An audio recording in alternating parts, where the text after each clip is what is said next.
Highly anticipated Indian Wells third round match between Coco Gauff and Alex Eala ended in disappointing, really heartbreaking fashion as Coco retired down 2-6 love 2 due to a left arm injury. Gauff won their previous match a couple weeks ago in the Dubai quarterfinals, only dropping 2 games. It was 6 love 6-2.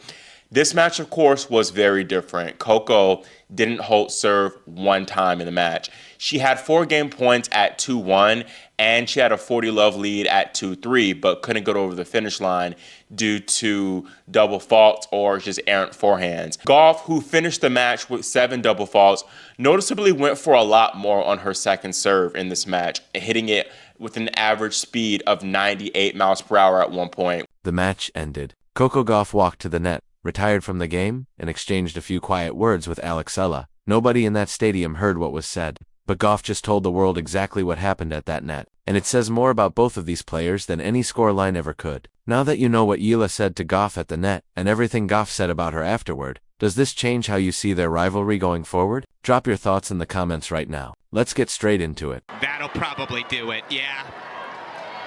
Well, that stinks. 2 of the game's brightest stars. You hear Coco Gauff apologizing. There's no need for that. My arm is like going like this the whole time, so I'm sorry. An apologetic Coco Gauff. That just speaks to her class. She is a one of one. Coco Gauff sat down in her post-match press conference at Indian Wells and someone asked her the question everyone watching had been wondering about: what did Alex Eala actually say to her when they met at the net after the retirement, because there was clearly a moment there. Both players looked like they felt the weight of how the match ended. Gauff looked regretful. Eala looked concerned, and they stood there for a few seconds and spoke before going their separate ways. Gauff's answer was simple. She said Aya told her she hoped she felt better. Things like that. Short, genuine, human, no drama, no performance, just one competitor checking on another, in a moment that had nothing to do with rankings or trophies. And that answer, that tiny quiet exchange at the net, somehow says more about Alex Eala than any of the stats from the match do. Because it's easy to be gracious when you lose. It is a completely different thing to be genuinely kind when you win, especially when you've been waiting 2 weeks to get revenge on the person who just beat you 6-0 in a previous match. But let's back up and put the full picture together, because there's a lot happening here, and all of it is worth unpacking properly. 2 weeks before Indian Wells,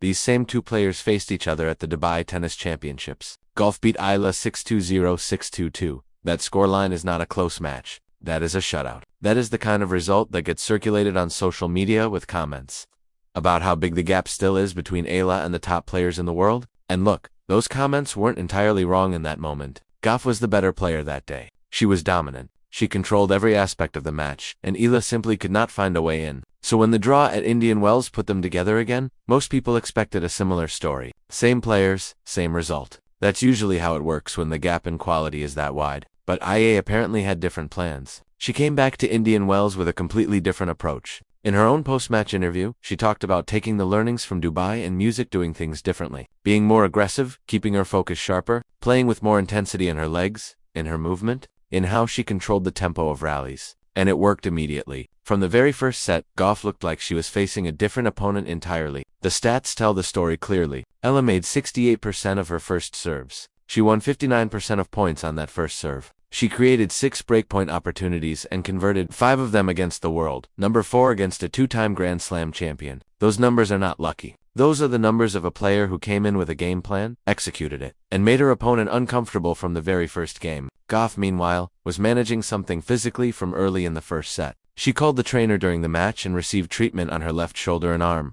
Her first serve percentage dropped to 44%. She committed 7 double faults in the first set alone. By the time the second set started and she lost her serve in the second game, the decision to retire wasn't a surprise anymore. The only question was when it would come, not if. But here's what Gauff said in her press conference that actually matters most. And it's the part that didn't get nearly as much attention as it deserved. She said she felt really bad about pulling out. She said, "You never want to retire from a match." And then she added something specific. She said she felt worse about it because of how well Eala was playing. She said she didn't want to take anything away from the way Eala was performing. Read that again. The player who just had to retire from a match, who was in physical pain, who was dealing with an injury that made it impossible to continue. Her first concern in the press conference was making sure the credit went to her opponent. That is a remarkable thing to say, and it means something coming from a player of golf's stature because she didn't have to say it. She could have just talked about the injury, expressed disappointment, and moved on. Instead, she made it a point to tell the world that Ella was playing great tennis and deserved full recognition for it. She also said something that revealed exactly how much respect she has for Ella as a competitor.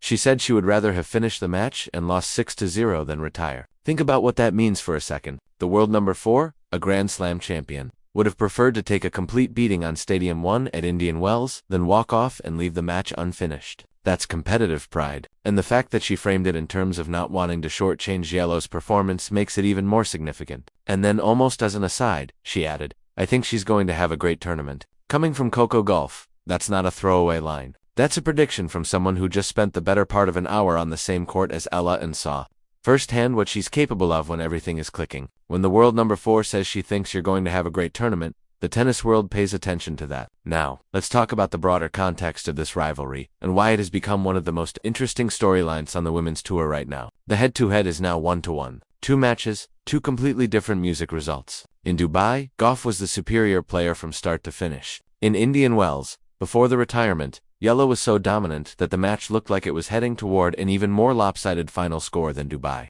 Just in the opposite direction. That kind of swing tells you that neither player has completely figured the other one out yet, which means every future meeting between them is going to be genuinely unpredictable. And that's exactly the kind of rivalry women's music tennis needs right now. Not just the established dynamic between the top 5 players who all know each other's games inside out, but a rising challenger who can walk onto the court 2 weeks after getting crushed and produce one of the most dominant performances of the current music season. That narrative is compelling, and both players have the personality and the game to make it last. Gauff, for her part, has been consistently generous in how she talks about Yala back in Dubai. After winning convincingly, she specifically thanked Yala for bringing new fans to the sport. She talked about how Filipino supporters had turned the Dubai venue into something resembling a home crowd and called it great for tennis. She said she sees why people root for Yala and that she roots for her too when they're not playing each other. That kind of public generosity from an established star toward a rising one is not always guaranteed in professional sports. Some players see a competitor gaining ground and get defensive about it. Gauff has done the opposite.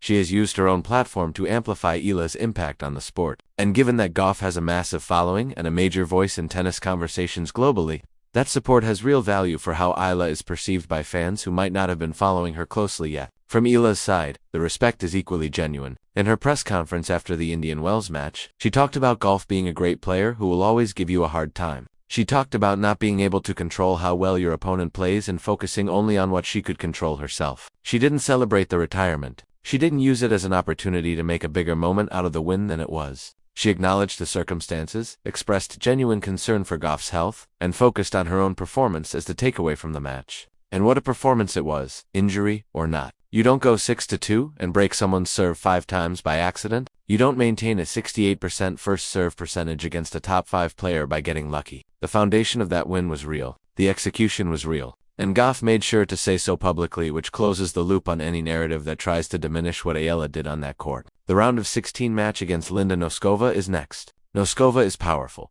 hits the ball hard, and has enough experience at this level to be genuinely dangerous. She is not going to make things easy, but Eala goes into that match with something that is very difficult to manufacture. Momentum built on genuine confidence, not just results. The kind of confidence that comes from walking onto the biggest court at one of the biggest tournaments in the world and outplaying a Grand Slam champion so thoroughly that even the champion goes out of her way to credit your performance in her own press conference. That is where Alex Eala is right now. 20 years old, ranked 31st in the world and climbing in the round of 16 at Indian Wells for the first time in her career, with Coco Gauff telling the world she thinks the tournament is about to get a lot more interesting. The whisper at the net was simple: get well soon. Things like that. Nothing dramatic, nothing designed for the cameras. Just 2 people who respect each other in a moment that neither of them wanted to end the way it did, being decent human beings. But that small moment at the net is actually the whole story. It tells you who I is when nobody is writing about her. It tells you who Gauff is when the match is already over and she has nothing left to prove. And it tells you that this rivalry,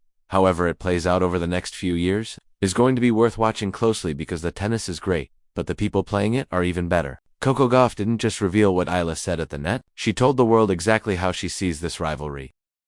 However it plays out over the next few years, is going to be worth watching closely because the tennis is great, but the people playing it are even better. Coco Gauff didn't just reveal what Eala said at the net, she told the world exactly how she sees this rivalry and where she thinks it's going. And honestly, it's hard to argue with her. If you want to follow every chapter of this story as it unfolds, hit like and subscribe. This one is far from